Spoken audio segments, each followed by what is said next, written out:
और जिस विधानसभा में आजादी के बाद से कमल चुनाव चिन्ह मतदाताओं ने देखा ही नहीं, सोचा ही नहीं, और भारतीय जनता पार्टी के कार्यकर्ताओं ने कभी सोचा नहीं कि हमको भी कभी विधानसभा का चुनाव ये विधानसभा अणुशक्ति में लड़ने मिलेगा।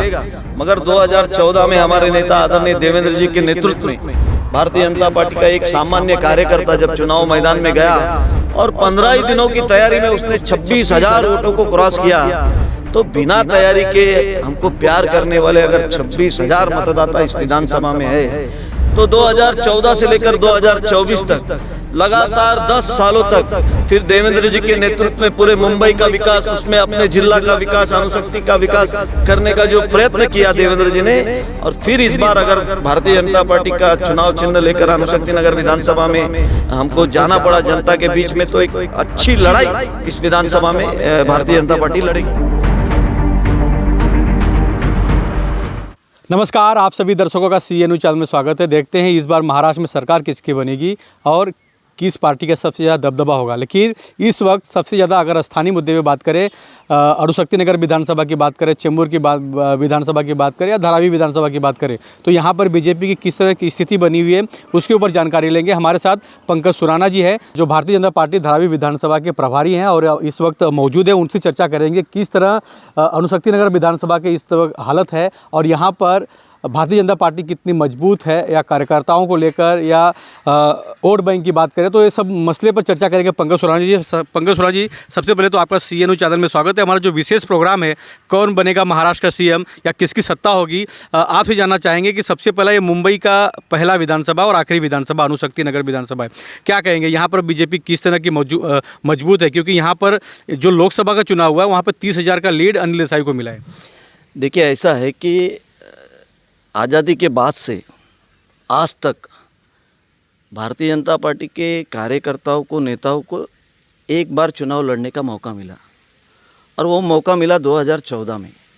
2014 में हमारे महाराष्ट्र के शीर्ष नेता आदरणीय देवेंद्र फडणवीस जी उस समय हमारे महाराष्ट्र के अध्यक्ष थे, और कारणवश हमारी युति शिवसेना से टूटी, और आज़ादी के बाद से पहली बार 2014 में कमल चुनाव चिन्ह लेकर अणुशक्ति नगर विधानसभा में हम जनता के बीच में गए।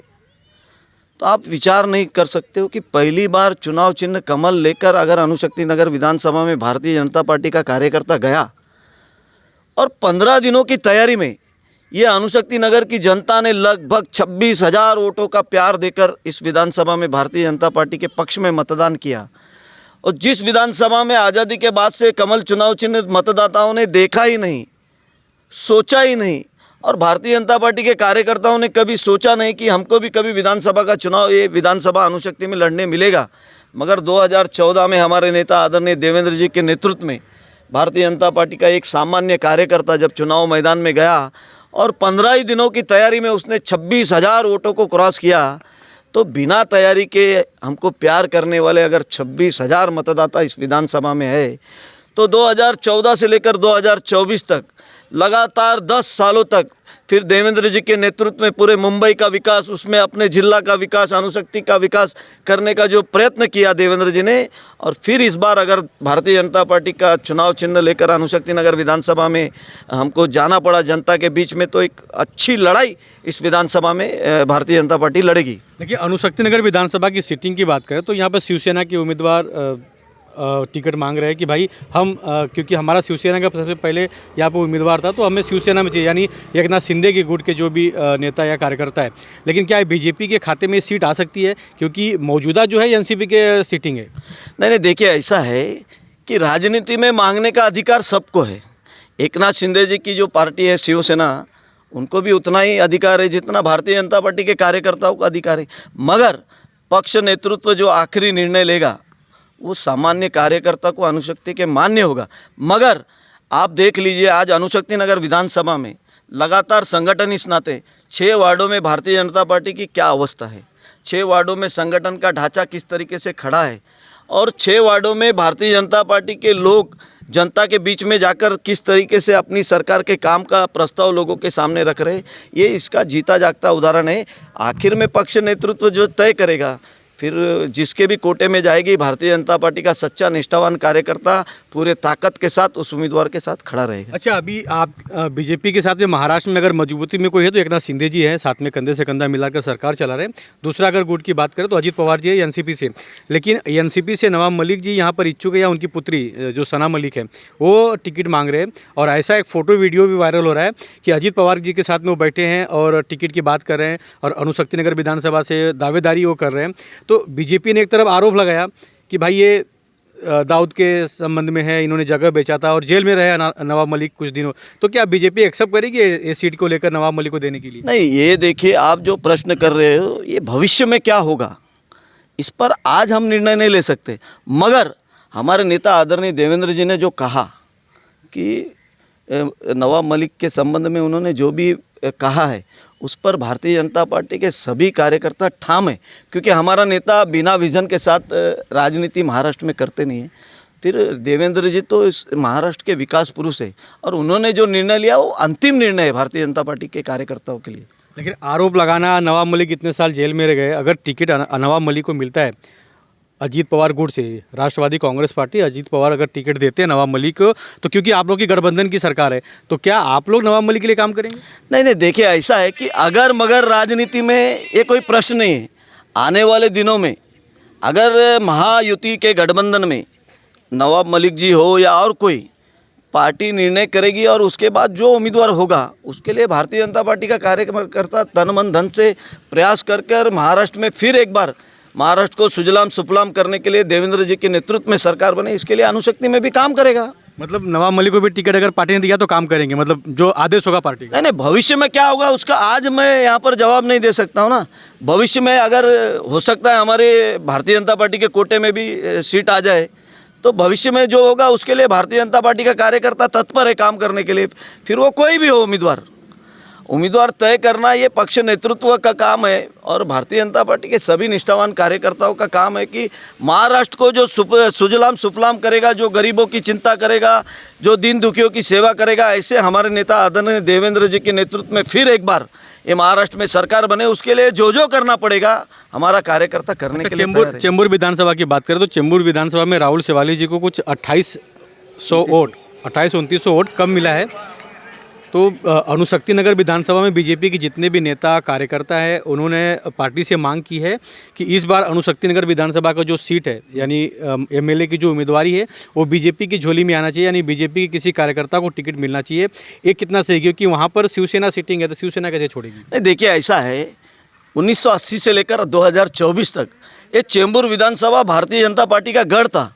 यहाँ पर जो हमारे नेता आदरणीय स्वर्गीय हर्षू अडवाणी जी एकमात्र विधायक चुनकर विधानसभा में जाते थे, वो चेंबूर विधानसभा थी। इसलिए चेंबूर विधानसभा ये भारतीय जनता पार्टी का गढ़ है और आज भी गढ़ है।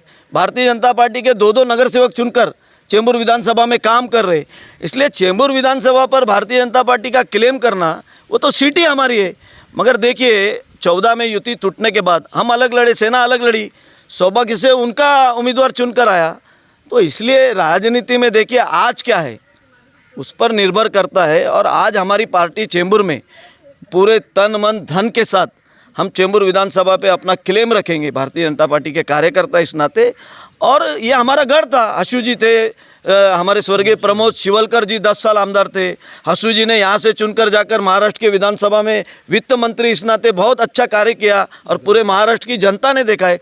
इसलिए चेंबूर विधानसभा ये भारतीय जनता पार्टी का गढ़ था, है और हमेशा रहेगा। फिर भी पार्टी नेतृत्व ने अगर तय किया कि राहुल शेवाले जी या एकनाथ शिंदे जी का उम्मीदवार आया तो फिर हमारे पक्ष का ऑर्डर ये हमारे लिए कार्यकर्ताओं के लिए अंतिम आदेश होता है और हम तन मन धन से पार्टी के आदेश का पालन करेंगे। अच्छा, धारावी विधानसभा की बात करें जहाँ पे आप प्रभारी हैं, वहाँ पे कांग्रेस की बार बार वर्षा गायकवाड़ चुनाव जीत कर आ रही हैं। इस बार तो सांसद बन गई है, तो शायद उनकी बहन को वहाँ से कांग्रेस पार्टी से टिकट मिल सकता है। तो क्या बीजेपी की किस तरह की तैयारी वहाँ पर है? नहीं, देखिए, मैं हर बार धारावी का विषय पर बोलता हूँ कि फिर स्वर्गीय एकनाथ गायकवाड़ जी हो या वर्षा गायकवाड़ जी हो, सौभाग्य से 5 साल युति में बाबूराव माने जी को 1995 से लेकर 1999 तक मौका मिला विधायक निष्णाते। मगर फिर आप अगर 35 सालों का इनका कार्यकाल देखोगे तो आज धारावी की अवस्था क्या है। आप अगर 90 फीट से गुजरोगे तो 30 फीट का रोड है। फिर धारावी की गंदगी, धारावी की साफ़ सफाई की समस्या, धारावी में कोई बच्चों को अच्छी तरीके से शिक्षा मिले, उसके लिए 35 साल लगातार विधायक, सरकार में मंत्री, बाप बेटे दोनों होने के बावजूद धारावी में एक अच्छा शिक्षा का कोई इंस्टीट्यूट इन्होंने नहीं बनाया। तो धारावी का जो भविष्य है, देखिए अभी पिछले दिनों धारावी में जो निर्मम हत्या हुई हमारे बजरंगी वैष्णव जी की नशेड़ियों ने की, तो धारावी पूरी तरीके से नशेड़ियों के बीच घिरा हुआ धारावी बन चुका है। इसलिए भारतीय जनता पार्टी के नेता, हमारे नेता देवेंद्र जी ने हमको स्पेशल ऑर्डर दिया है कि धारावी में जो करना है वो करना है। और धारावी के लिए भारतीय जनता पार्टी के 7 वार्डों में हमारा संगठन एकदम पूरी तरीके से सक्षम है। और आने वाले दिनों में जो धारावी में आज तक नहीं हुआ, मगर धारावी में इस बार जब कभी महानगर पालिका के चुनाव होंगे, मैं आपको दावे के साथ आज यहाँ पर कहता हूँ कि धारावी की धरती पर इस बार कमल का फूल खिल कर आएगा। और मुंबई में जो महापौर देवेंद्र जी का सपना है, उस सपने में कहीं न कहीं धारावी का भी सिंह का वाटा होगा। मैं आपके चैनल के माध्यम से आज ये बात आपको स्पष्ट कर दूँ। मुंबई में कितने विधायक चुनकर आ सकते हैं, और ये जो 3 विधानसभा है, चेंबूर, अणुशक्ति नगर और धारावी, इसमें कौन कौन से आपके विधायक चुन के आ सकते हैं? देखिए, इस जिला पे जब से एक कार्यकर्ता का राज आया, हमारे जिला अध्यक्ष आदरणीय राजेश शिरोडकर जी ने जब इस जिला की कमान संभाली, उनके कमान संभालने के बाद आज 2024 तक इस जिला में हमारे पास 1532 बूथ है और लगभग 274 शक्ति केंद्र है। अब 1572 बूथों में से इस जिला का नहीं, पूरे मुंबई शहर का आप आकलन करोगे अगर संगठन के नाते से, तो 1532 बूथों में से लगभग 1500 बूथों पर भारतीय जनता पार्टी का कार्यकर्ता को खड़ा करने का काम अपने जिला अध्यक्ष के नेतृत्व में इस जिला में हुआ है। तो इस जिला में लगभग अभी भी हमारे 2 विधायक हैं, एक वड़ाला से है और एक साइन कोलीवाड़ा से। मगर जब कभी विधानसभा के चुनाव लगेंगे, भारतीय जनता पार्टी का संगठन इस जिला में पूरी तरीके से सक्षम है। और आने वाले दिनों में ये 2 का आंकड़ा 4 पर जाएगा महायुति के ताल्लुक से, यानी 6 में से 4 विधायक इस जिला में भारतीय जनता पार्टी और महायुति के होंगे आदरणीय देवेंद्र जी के नेतृत्व में, और हमारे जिला अध्यक्ष आदरणीय राजेश शिरोडकर जी के नेतृत्व में, और मुंबई भारतीय जनता पार्टी के हमारे डायनामिक अध्यक्ष आशीष शेलार जी के नेतृत्व में पूरे मुंबई शहर में महायुति का वातावरण होगा। और महायुति लगभग 36 में से 30 विधानसभाओं पर महायुति के नाते से भारतीय जनता पार्टी के विधायक चुनकर विधानसभा में जाएंगे। अच्छा, एक ज़्यादा से ज़्यादा एक सवाल और आपसे जानना चाहूँगा कि नितेश राणे, नीलेश राणे, नाना राणे का दोनों पुत्र हैं। ये लोग बार बार मुंबई में अलग अलग महाराष्ट्र के राज्यों में ज़िले में वो लोग मोर्चा निकाल रहे हैं, हिंदू जागरण या हिंदू को जगाने के लिए प्रोग्राम कर रहे हैं। तो इससे कितना पार्टी को फ़ायदा होगा? क्योंकि जो मुस्लिम समाज है वो अभी इस लोकसभा में देखा जाएगा तो मुस्लिम समाज एकजुट होकर बीजेपी के अगेंस्ट पूरा वोट किया था। तो इसका नुकसान पार्टी को कितना होगा और फ़ायदा कितना होगा? नहीं, देखिए, आप इसका आकलन ऐसे नहीं लगा सकते हो कि मुस्लिम समाज ने अपने विरोध में मतदान किया। आप मुंबई शहर की अगर बात करोगे तो मुंबई शहर में गए लोकसभा चुनाव का अगर आप आंकड़ा निकालोगे तो 24 लाख लोगों ने मुंबई शहर में उद्धव ठाकरे जी की महाआघाड़ी को मतदान किया। और भारतीय जनता पार्टी और महायुति के जो नेता है उनको 26 लाख लोगों ने इस मुंबई शहर में मतदान किया। यानी हमारा एक मेंबर ऑफ पार्लियामेंट चुनकर लोकसभा गया भारतीय जनता पार्टी का और एक महायुति का, यानी हमारे 2 खासदार चुनकर दिल्ली गए और इनके 4 खासदार चुनकर आए। मगर अगर वोटों का आकलन आप करोगे तो उद्धव ठाकरे के नेतृत्व में जो महाभकास आघाड़ी बनी है उनको 24 लाख वोट मिले, और भारतीय जनता पार्टी के नेतृत्व में जो महायुति बनी है उनको 26 लाख, यानी मुंबई में 26 लाख पाके फिर भी 1-2 ही सीट आया आप लोग। नहीं, सीटों का छोड़ दीजिए ना, एक फेक नैरेटिव उद्धव ठाकरे जी ने और पूरे महाविकास आघाड़ी ने पूरे महाराष्ट्र में चलाया। उस फेक नैरेटिव में लोगों ने अपना विश्वास जताकर इनके पक्ष में मतदान किया। फिर भी मुंबई शहर की जनता ने हमको 2 लाख मतदान ज़्यादा किया है। इसलिए कहीं पर हमारे वोट कम पड़े ऐसा नहीं है, मगर फेक नैरेटिव इस बार मुंबई और महाराष्ट्र में चला। मगर आने वाले विधानसभा में जैसे फेक नैरेटिव इन्होंने 2024 के लोकसभा में चलाया, वो फेक नैरेटिव 2024 के विधानसभा में नहीं चलेगा।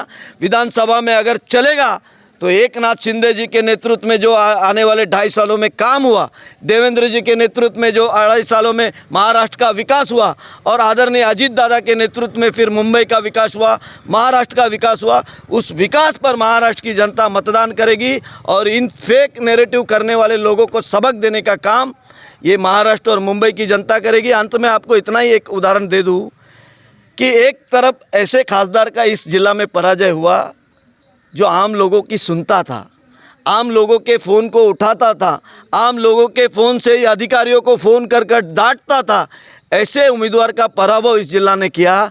और दूसरी तरफ जो खासदार चुन कर गए, पिछले दिनों मेरे कार्यालय पर साइन पर एक बंदा आया, उसने कहा कि दादा हमने तो इनके फेक नैरेटिव में आकर इनको मतदान किया, मगर एक विषय को लेकर जब मैंने खासदार जी को फ़ोन किया तो वो खासदार जी कहते हैं कि इन छोटे मोटे कामों के लिए आप मुझे फ़ोन मत कीजिए।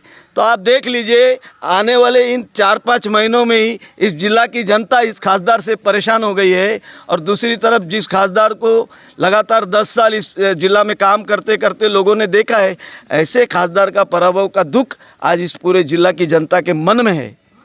देख सकते हैं कि लोकसभा चुनाव के बाद किस तरह की महाराष्ट्र मुंबई में स्थिति बनी हुई है, लेकिन आने वाला जो महाराष्ट्र में विधानसभा चुनाव है उसको लेकर सभी पार्टी तैयारी में जुट गई हैं। अपने अपने उम्मीदवारों की लिस्ट जारी कुछ दिनों में करेंगे, कौन कौन उम्मीदवार किस किस विधानसभा से होगा।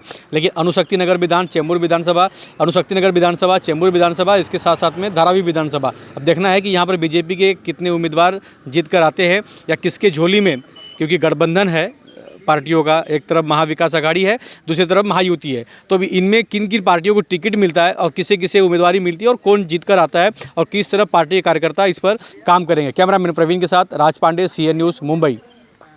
और जिस विधानसभा में आज़ादी के बाद से कमल चुनाव चिन्ह मतदाताओं ने देखा ही नहीं, सोचा ही नहीं, और भारतीय जनता पार्टी के कार्यकर्ताओं ने कभी सोचा नहीं कि हमको भी कभी विधानसभा का चुनाव ये विधानसभा अणुशक्ति में लड़ने मिलेगा। मगर 2014 में हमारे नेता आदरणीय देवेंद्र जी के नेतृत्व में भारतीय जनता पार्टी का एक सामान्य कार्यकर्ता जब चुनाव मैदान में गया और 15 ही दिनों की तैयारी में उसने 26,000 वोटों को क्रॉस किया, तो बिना तैयारी के हमको प्यार करने वाले अगर 26,000 मतदाता इस विधानसभा में है, तो 2014 से लेकर 2024 तक लगातार 10 सालों तक फिर देवेंद्र जी के नेतृत्व में पूरे मुंबई का विकास, उसमें अपने जिला का विकास, अणुशक्ति का विकास करने का जो प्रयत्न किया देवेंद्र जी ने, और फिर इस बार अगर भारतीय जनता पार्टी का चुनाव चिन्ह लेकर अणुशक्ति नगर विधानसभा में हमको जाना पड़ा जनता के बीच में, तो एक अच्छी लड़ाई इस विधानसभा में भारतीय जनता पार्टी लड़ेगी। CEN न्यूज, देश प्रदेश की ताजा तरीन खबरों के लिए CEN न्यूज को सब्सक्राइब करें और रहें पल पल की खबर से हर पल बाखबर।